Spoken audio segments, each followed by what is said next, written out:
20 kata-kata hikmah Ustaz Abid Liu yang mana meninggalkan kesan yang mendalam di dalam hati sanubari semua orang. Jom kita tengok yang pertama.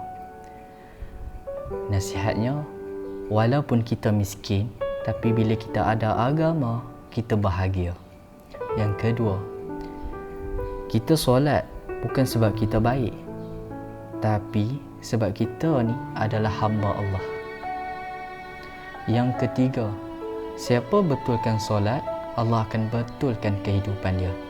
Allah akan mudahkan kehidupan dia. Yang keempat, pesanan yang keempat, ketika kita ingat Allah, Allah akan ingat kita. Ketika kita lupa Allah, Allah masih ingat kita. Allah tetap ingat kita. Allahu. Yang kelima, kita selalu ingat apa yang kita nak daripada Allah, tapi kita selalu lupa apa yang Allah nak daripada kita. Yang keenam, melihat bukan dengan mata, tapi dengan hati. Hati yang kenal Allah Subhanahu wa Ta'ala akan sentiasa belajar mencari kebaikan orang lain. Dia nampak semua orang baik. Yang ketujuh, kemusnahan hidup seseorang bermula apabila dia mula bersangka buruk, su'uzan terhadap orang sekelilingnya. Dan kemuncak kemusnahannya adalah apabila dia mula bersangka buruk dengan Tuhan. Awal dengan manusia, tu permulaan. Bila kemuncak kemusnahannya sebab apa? Sebab dia mula bersangka buruk dengan Tuhan pula. Wal'ayazubillah. Pesanan yang ke-8, tak mengapa orang nak hina kita, nak aibkan kita. Kita bukan hidup untuk penghormatan manusia, tapi kita hanya untuk Allah sayang. Kita hidup nak Allah sayang. Saya ulang lagi sekali, kita hidup nak Allah sayang. Yang ke-9, segemuk-gemuk ikan pasti ada tulangnya. Sekurus-kurus ikan pasti ada dagingnya. Sebaik-baik orang pasti ada buruknya. Seburuk-buruk orang pasti ada baiknya. Buang yang keruh, ambil yang jernih. Carilah baik dalam buruk orang, itulah akhlak. Carilah baik dalam buruk orang, itulah akhlak. Carilah buruk dalam kebaikan diri sendiri, itulah ikhlas. Saya ulang, carilah buruk dalam kebaikan diri sendiri, itu adalah ikhlas. Okey, pesanan yang ke-10 daripada Ustaz Abid Liu. Untuk Allah bantu kita, kita kena dapat doa orang yang makbul doanya. Pertama, doa mak ayah.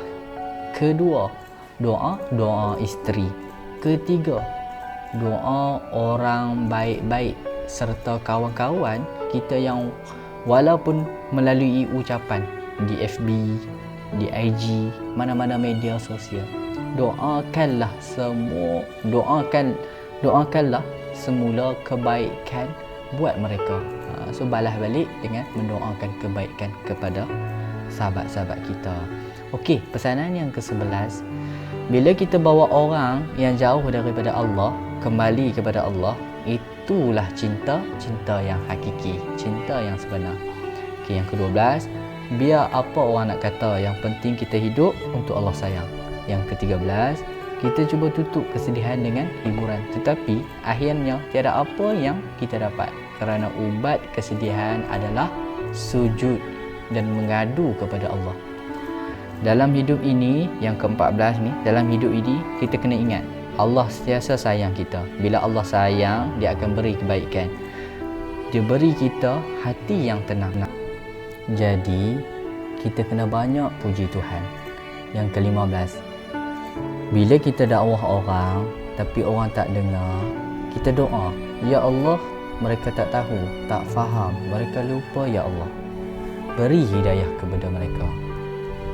Yang ke-16, segala benda tak ada yang kebetulan, tak sengaja dan sengaja. Itu semua Allah dah aturkan, Allah dah pertemukan. Tujuannya untuk apa? Untuk kebaikan kita. Yang ke-17, Yang ke-17, wanita ini amat lembut dan dijadikan untuk disayangi, dikasihi dan dibimbing untuk masuk syurga. Allah jadikan mereka untuk melengkapi kita. Pasti tidak ada silap. Silap hanya bagaimana diri kita menyikapi dan melaluinya. Pesanan yang ke-18, semua manusia ada hati dan keinginan yang untuk jadi baik. Semua manusia ada hati dan keinginan untuk jadi baik. Pesanan yang ke-19, jangan risau. Kalau kita buat baik, orang tak nampak, yang penting Allah nampak. Itu yang penting.